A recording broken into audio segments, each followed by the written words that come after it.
लोग हैं जो इस क्वेश्चन पे समझना चाह रहे थे कि गाड़ियाँ सेल अगर मैंने स्टार्ट की हैं और साथ साथ मैं अमेज़न का भी सेलर हूँ, तो इन दोनों में कौन क्या डिफ़रेंस है और दोनों में हमें करना चाहिए अमेज़न सेलर्स को क्या ये कार सेलिंग का काम करना चाहिए या किसको करना चाहिए? अमेज़न सेलर के लिए ठीक है कि नहीं ठीक है? तो यार इस वीडियो में थोड़ा-सा मैं आपको एक्सप्लेन कर देता हूँ ताकि आपका ये कन्फ्यूजन दूर हो जाए और आपको थोड़ी बहुत चीज़ों का पता चल जाए। तो जब आप कार सेलिंग स्टार्ट करेंगे, तो उसमें जो सबसे इम्पोर्टेंट चीज़ आएगी ना, वो पहले नंबर पे आपकी ना इन्वेंटरी का मसला आएगा, ठीक है? आपकी इन्वेंटरी। अब अमेज़न और कार की सूरत में अब आप समझ रहे हो इन्वेंटरी डिफरेंट तरीक़ों से डील होती है। जो अमेज़न की इन्वेंटरी होती है वो सिंपल चीप प्रोडक्ट्स होता है, आपकी कॉस्टिंग थोड़ी होती है। आप 5 पाउंड से लेके मतलब कन भी आप तकरीबन 25-30 पाउंड तक के नॉर्मली लोग सेल करते हैं। परचेज़ प्राइस है नॉर्मल आइटम्स की। और कई लोग तो इसको महंगे बेचते हैं, जो अप्लायंसेस है उसकी हम बात नहीं कर रहे, बिग बल्की की हम बात ही नहीं कर रहे, हैवी आइटम्स की। स्मॉल स्टैंडर्ड जो आइटम्स हैं उनकी हम बात कर रहे हैं। अब उसके अंदर इन्वेंट्री आप क्या करते हो, पहले सप्लाई और डिमांड देखते हो, आइटम मंगवाते हो और जाके अमेज़न पे भेजते हो। एक साथ आपको कोई 100 यूनिट्स मंगवा रहा था, कोई 500 मंगवा रहा था, कोई 1000 मंगवा रहा था, और जब वो बिकना शुरू हो जाता है 1 यूनिट आइटम, तो आप उसको रिप्लेनिश करने में आपको आसानी है। तो फर्स्ट टाइम में सिर्फ आपको थोड़ा सा मसला आएगा, लेकिन बाद में जो है आप उसको बड़े अच्छे तरीके से आप उसको रिप्लेनिश करोगे और प्रॉफिट बार बार कमाए जाओगे। तो एक ही लिस्टिंग काफ़ी अरसे तक आपको प्रॉफिट देती रहेगी, ठीक है। लेकिन गाड़ियों के सीन में थोड़ा सा डिफरेंस आ जाता है। जो गाड़ियाँ होती हैं उसमें आपने हर गाड़ी यूनिक है, ठीक है, हर गाड़ी यूनिक है। लर्निंग इसमें ये है आपकी कि आपको जानना है कि कौन सी गाड़ी मार्केट में ज़्यादा डिमांड में, आपको ये समझना है। और गाड़ी जो है उसको आप जब लेके आएंगे तो आपके पास कितने अरसे पड़ी रहेगी। इन्वेंट्री में तो ये होता है आपके पास काफ़ी गाड़ी फ़ौरन इन्वेंट्री निकल जाती है आप, और अगर पड़ी रहे तो आपको फिर उसको चीप प्राइस पे करके निकालना होता है। लेकिन गाड़ी में काफ़ी फैक्टर्स हैं जो आपको कंसिडर करने हैं। गाड़ी आ गई एक बार, वो ख़राब निकल आई, प्रॉब्लम उसमें हुआ, तो अब आपको या तो बहुत ही चीप करके बेचना है या पार्ट एक्सचेंज में निकालना है, तो आपका लॉस के चांसेस हैं। तो गाड़ी के अंदर हर गाड़ी यूनिक होगी, even same model, same colour, everything spec same आप लेके आएंगे, और डिपेंड करेगा वो टाइम ऑफ द सीज़न के ऊपर। सेम गाड़ी हो सकता है जून जुलाई में यूके के अंदर आपको कम थोड़ा सा इतनी ज़्यादा उसकी मार्केट ना हो, लेकिन दिसंबर में हो सकता है वो अच्छी निकल जाए, ठीक है। तो ये चीज़ें हैं कि आपकी जो इन्वेंट्री, एक तो बहुत बल्कि इन्वेंट्री, एक ही आपको 4-5 सिर्फ गाड़ियाँ खरीदोगे आप स्टार्टिंग में, या 3-4 खरीदोगे, लेकिन उसमें आपके पैसे बड़े स्टक हो जाएंगे। तो इस वजह से आपकी सिर्फ वहाँ पे आप 5,000 के बेशक 500 यूनिट मंगवा रहे होगे, लेकिन यहाँ पे आप 5,000 की एक गाड़ी खरीद रहे होगे। तो अब 500 यूनिट्स के अंदर आपने जब उसको बेचोगे तो आप उनको रिप्लेनिश कर लोगे, दोबारा से नए यूनिट्स मंगवा लोगे, लेकिन इसमें आप दूसरी जब गाड़ी लोगे वो टोटली डिफरेंट ही होगी, ठीक है। तो ये चीज़ है जो एक पहला डिफरेंस इसके अंदर आ जाता है। दूसरी चीज़ जो हमारे पास आ रही है वो आ रहा है स्टोरेज।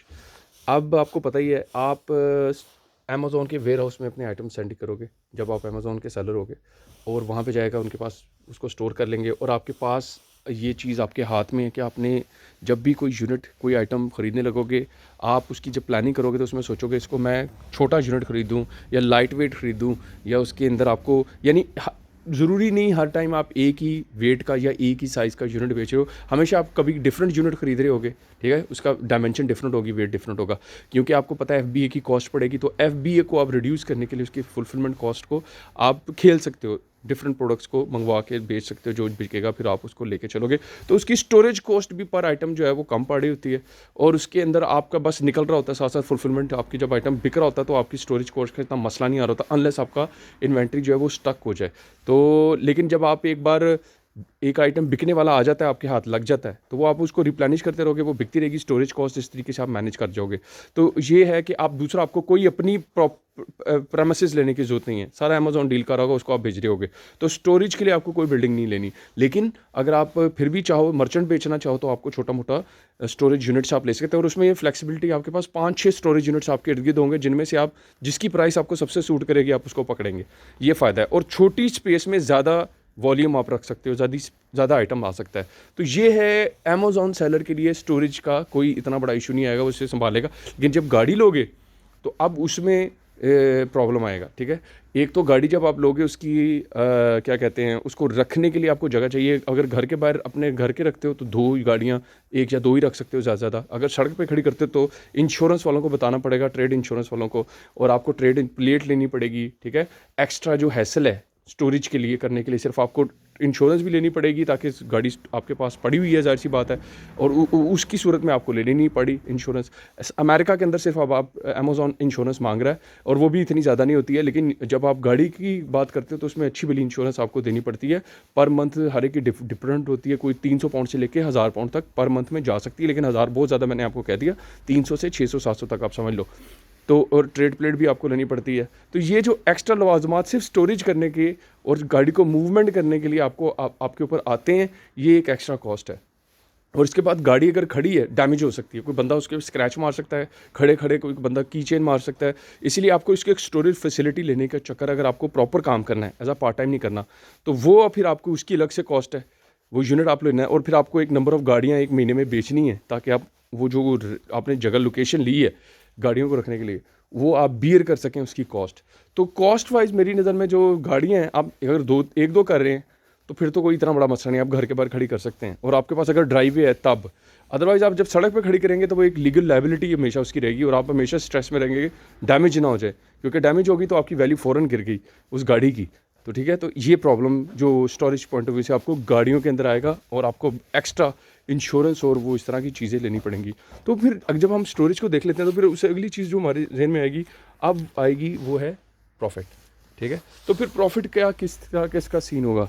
जो अमेज़ॉन है उसके अंदर बड़ा क्लियर आपको प्रॉफिट आसान है निकालना। अपने प्रॉफिट जो है ऑटोमेटिकली एफबी की कॉस्ट, आइटम की cost, fulfilment cost, commission Amazon का, वो सारा करके जो एंड में बचा वो आपका प्रॉफिट हो गया। उसके बाद आप दूसरे खर्चे उसमें से अपने जो माइनस करना चाह रहे हैं, बिजली का बिल वगैरह वगैरह निकाल के आप उसको मैनेज कर लेंगे। और वो प्रॉफिट जो का छोटा छोटा थोड़ा थोड़ा प्रॉफिट आएगा, जो कि लमसम बन के एक अच्छी अमाउंट आपको महीने बाद दे देगा। गाड़ी के अंदर ये है कि गाड़ी आपको प्रॉफिट देखने में तो बड़ा ज़्यादा नज़र आ रहा होगा, 300 से 500 के दरमियान लेट्स सपोज आ रहा है, कईयों का 1000 से 1500 भी आ जाता है। 1500 बहुत कम होता है, लेकिन आप यूँ समझें एवरेज 500 पाउंड आप रखें, ठीक है, लेकिन कईयों का ज़्यादा भी है। तो इसलिए किसी ने इस चीज़ के ऊपर नहीं कन्फ्यूज रहना, कहता मैं एवरेज आपको 500 पाउंड का कह रहा हूँ, गाड़ी से प्रॉफिट निकलता है। लेकिन मसला ये है, वो जो प्रॉफिट गाड़ी के अंदर से निकल रहा है, वो तकरीबन गाड़ी आपके बाय ऑक्शन से बाय करने के बाद, लाके उसको प्रिपेयर करने के बाद और लिस्ट करने के बाद तकरीबन 5 से 10 दिन लग जाएंगे इस चीज़ में। ठीक है, अगर उसमें कोई बिल्कुल पप्पू गाड़ी है, किसी किस्म का कोई डिफेक्ट नहीं है, एमओटी भी उसकी हुई है, उसकी सर्विस भी हुई है, तो आपने आके सिर्फ धुलवानी है और लगानी है, जिसमें 2 दिन आपके इसमें लग जाएंगे। उसके बाद लिस्ट होकर अगर 2-3 दिन में बिक गई तो आपके 5 से 7 दिन लग जाएंगे। लेकिन नॉर्मली ऐसा होता नहीं है। नॉर्मल गाड़ियाँ आपकी तकरीबन 2 हफ्ते तक बिकती हैं ख़रीदने के बाद, और कई तो 3 से 4 हफ्ते में भी चली जाती हैं। अब एक गाड़ी अगर 500 पाउंड की आपने बेची प्रॉफिट पे, और वो तकरीबन उसको 2 हफ्ते लगे बिकने में, तो अब आप देखो आपने तकरीबन पर डे 50 पाउंड तक का प्रॉफिट कमाया। मैं उसको पर डे पे कैलकुलेट करता हूँ फिर, क्योंकि मैं अमेज़ॉन सेलर हूँ, मेरा दिमाग अमेज़ॉन सेलर के हिसाब से चलता है। तो मैं कहता हूँ यार, इसको पर डे अगर मुझे सिर्फ 50 पाउंड प्रॉफिट एक गाड़ी दे रही है 2 वीक में बिकने के बाद, और अमेज़ॉन पर अगर मैं इससे ज़्यादा प्रॉफिट कमा रहा हूँ, तो मुझे क्या ज़रूरत है इस गाड़ी की असल में पढ़ने का। और एक गाड़ी इतनी अरसे बिके, उसकी स्ट्रेस अलग, और उसके बाद आप मुझे ज़्यादा बेचनी है, क्योंकि मैं फंसा पड़ा हूँ, इंश्योरेंस देनी है मैंने तो, और उसके अलावा मैंने ट्रेड प्लेट भी ली हुई है। तो ये सारे जो शशके हैं वो आपको फिर स्ट्रेस देते हैं कि आप ज़्यादा और गाड़ियाँ जल्दी ज़्यादा ख़रीदो और बेचो, जल्दी जल्दी बेचनी पड़ेगी आपको, जल्दी जल्दी निकालनी पड़ेगी, और उसमें आपका प्रॉफिट कम होगा। ठीक है, जब आप उसको बार बार निकालेंगे। तो इसी वजह से आपको ये चीज़ का ख्याल रखना है कि कितना प्रॉफिट आपके लिए अच्छा है, और कितना प्रॉफिट जो है आप बेचो तो अमेज़ॉन से ज़्यादा आपको समझते प्रॉफिट आ जाएगा। तो मुझे इतना मज़ा नहीं आया गाड़ी की सेलिंग के अंदर। मैं अमेज़ॉन से अगर कंपेयर करूँ तो मेरे लिए अमेज़ॉन ज़्यादा बेटर है, तो प्रॉफिट पॉइंट ऑफ व्यू से। ठीक है, तो अमेज़ॉन जो सेलर्स हैं उनको मैं यही मशवरा दूंगा, आप अपनी पहले देखें, आप दिन का प्रॉफिट अगर अमेज़ॉन से कमाई 10-20 पाउंड रहे हैं, आप छोटे सेलर हैं, आप फिर गाड़ी की तरफ आ जाओ। लेकिन अगर आप 50+ पाउंड पर डे के हिसाब से प्रॉफिट आपका आ रहा है, तो फिर आपको चाहिए कि मेरा ख्याल है गाड़ियों के बिज़नेस में ना घुसें, अनलेस आप 5 से ऊपर गाड़ियाँ पर वीक बेचें, पर मंथ सॉरी, तकरीबन 8-10 गाड़ियाँ पर मंथ बेचें, तब कहीं जाके फ़ायदा ये आपका होगा। तो लेकिन इतना आसान भी नहीं है गाड़ियाँ बेचना, याद रखिएगा। थोड़ा सा हमेशा आपको गाड़ी अच्छी नहीं मिलेगी। एक गाड़ी अगर आपको नुकसान ख़राब किस्म की आ गई, तो उसका मतलब ये होगा कि आपका वो अगली पिछली 3-4 गाड़ियों का प्रॉफिट लेके निकल गया और वो लॉस में चला गया आइटम। तो इस चीज़ को आपने बिल्कुल अपने जहन में रखना। प्रॉफिट को देख लेने के बाद अगली चीज़ जो आपके पास आएगी वो है वैट। तो जो वैट की ट्रीटमेंट है अमेज़ॉन की, वो स्टैंडर्ड वैट प्रोसीजर होता है, जिसका बड़ा सिंपल सा कुलिया है कि आपकी जो सेल प्राइस है उस पे से 20% आप वैट उनको जमा कराते हो। इनपुट वैट अगर कोई है तो उसमें से माइनस करने के बाद, लेकिन ये सेम सिंपल को लिया कि वैट आपके आइटम की सेल प्राइस पे लगेगी और 85,000, अब तो मेरा ख्याल है 87 या 88,000 हो गई हुई है वैट पर ईयर। तो अगर आप इस थ्रेशोल्ड से, अब मुझे नहीं एग्जैक्ट नहीं पता इसलिए आपने इसको गूगल पे सर्च कर लेना, तो तकरीबन 85 प्लस या 89 थ्रेशोल्ड उन्होंने रख दिया, 89,000 पर ईयर। तो उसमें अगर आप लाई करोगे तो आपको वैट देनी पड़ेगी और सेल प्राइस के ऊपर वैट देनी होती है। ये हो गया इसका अमेज़ॉन का ऑनलाइन सेलिंग का। लेकिन गाड़ियों के ऊपर कहते हैं मार्जिन वैट। ठीक है, मार्जिन वैट क्या होती है? आपकी गाड़ी की sale price minus cost price, उसमें से जो प्रॉफिट निकलता है उसके ऊपर ये आपकी वैट लगती है। ठीक है, सेल प्राइस पे नहीं लगती। तो ये दोनों के अंदर थोड़ा सा डिफरेंस आ गया वैट की ट्रीटमेंट का। तो इसी वजह से लोग कई कंफ्यूज हो रहे थे, पता नहीं गाड़ी जब बिकेगी पूरी गाड़ी की सेल प्राइस के ऊपर वैट लगेगी, ऐसा नहीं है। तो इस और दूसरा आप देखो, आप गाड़ियाँ जल्दी आप बेच लोगे। आपने अगर एक 5,000 की गाड़ी भी बेच रहे हैं, लेट्स सपोज अगर आप इतने की बेच रहे हो, तो आप वैट के थ्रेशोल्ड को भी जल्दी पहुंच जाओगे।